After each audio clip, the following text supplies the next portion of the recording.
নমস্কার বন্ধুরা, চলে এসেছি আরও একটা নতুন রেসিপি নিয়ে। ভিন্ন স্বাদে ডিমের রসা। এই রান্নাটি রুটি, পরোটা সব কিছুর সাথেই খেতে বেশ ভালো লাগে। তো চলুন শুরু করা যাক। প্রথমে আমরা একটা সসপ্যানে জল নিয়ে 4টে ডিম মিনিট 15 সেদ্ধ করে নেব। এই জলের মধ্যে 1 চামচ নুন দিয়ে দিলাম, এতে করে ডিমটা সেদ্ধ হওয়ার সময় ফেটে যাবে না।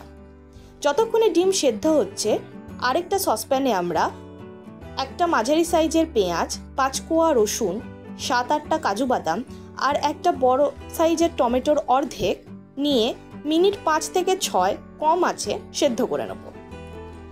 ডিম সেদ্ধ হয়ে যাওয়ার পর খোসাটা ছাড়িয়ে নিয়ে ডিমের গাটা ছুরি দিয়ে হালকা চিড়ে দিতে হবে, এতে করে ডিম ফাটে কম এবং নুনটা ভালোভাবে ঢোকে। এরপর ডিমের মধ্যে পরিমাণ মতো নুন আর পরিমাণ মতো হলুদ ভালো করে মাখিয়ে নিয়ে মিনিট 2 রাখতে হবে। কড়াই গরম করে সেখানে 4 চামচ সরষের তেল আমরা দিয়ে দিলাম।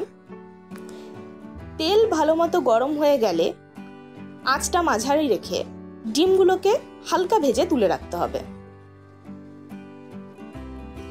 যতক্ষণে ডিম এখানে ভাজা হচ্ছে, সেই সময় আমরা পেঁয়াজ, কাজু বাদাম, টমেটো আর রসুনটা যেটা সেদ্ধ করে রেখেছিলাম তার মধ্যে 1 টিস্পুন আদা বাটা দিয়ে এই সব কিছুর একটা স্মুথ পেস্ট বানিয়ে রাখবো।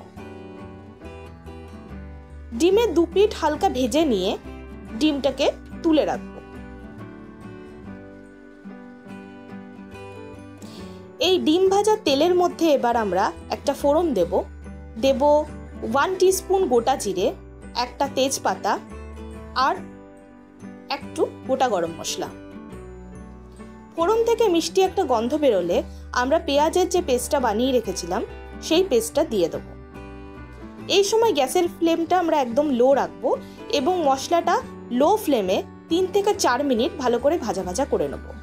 পেঁয়াজের কালারটা চেঞ্জ হয়ে গেলে এর মধ্যে আমরা দিয়ে দেবো 1 টিস্পুন হলুদ গুঁড়ো, 1/2 টিস্পুন ধনে গুঁড়ো, 1 টিস্পুন জিরে গুঁড়ো, 1 টিস্পুন কাশ্মীরি লঙ্কা গুঁড়ো।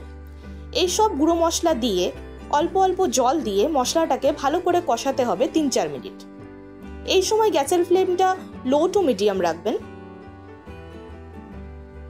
মশলা থেকে ভালো মতো তেল ছেড়ে এসছে, এই সময় আমরা এখানে দিয়ে দেবো পরিমাণ মতো নুন, 1 টিস্পুন চিনি আর 1/2 টিস্পুন গোলমরিচ গুঁড়ো।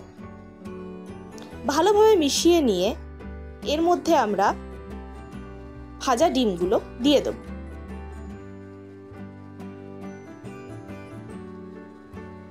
ডিমের সঙ্গে মশলাটাকে ভালোভাবে মিশিয়ে নিতে হবে। মিনিট 1 এরকমভাবে নাড়াচাড়া করার পর আমরা এখানে দিয়ে দিলাম 1 কাপ উষ্ণ গরম জল। এবার গ্যাসের ফ্লেমটা হাই করে এটা ফুটতে দিতে হবে। তারপর ঢাকা দিয়ে গ্যাসের ফ্লেমটা লো করে 10 মিনিট রান্না হতে দিতে হবে। 10 মিনিট পরে দেখবেন এরকম সাইড থেকে যখন তেল ছেড়ে আসবে তখন ভালোভাবে আরেকবার মিশিয়ে নিতে হবে। এই সময় আমরা এখানে দিয়ে দেবো 1/2 টিস্পুন শাহি গরম মশলা। ভালোভাবে মিশিয়ে নিয়ে গ্যাসের ফ্লেম বন্ধ করে 10 মিনিট স্ট্যান্ডিং টাইমে রেখে দেবো।